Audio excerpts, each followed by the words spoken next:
Story का नाम है अच्छी आदतें और बुरी आदतें। एक घर में दो भाई बहन रहते थे। उनको पिज़्ज़ा और बर्गर खाने की बहुत आदत थी, पर हरी सब्जी और फल खाने से हमेशा मना कर देते थे। एक दिन उनकी माँ ने उन्हें अकेले में समझाया, बच्चों, अगर तुम हरी सब्जियाँ और फल नहीं खाओगे तो तुम्हारी आंखें खराब हो जाएगी और तुम्हें छोटी उम्र में ही चश्मा लगवाना पड़ेगा।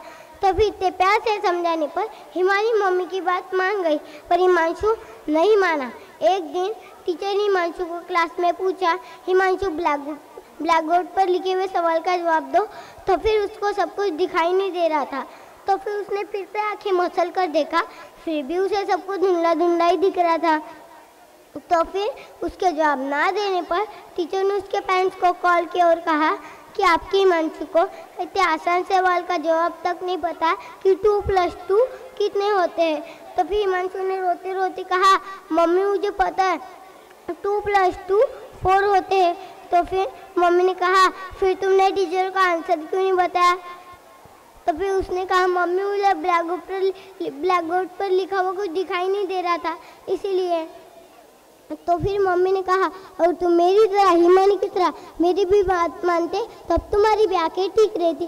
तो फिर पापा ने कहा, चलो तब तक के लिए मैं तुम्हें चश्मा लगवा देता हूँ।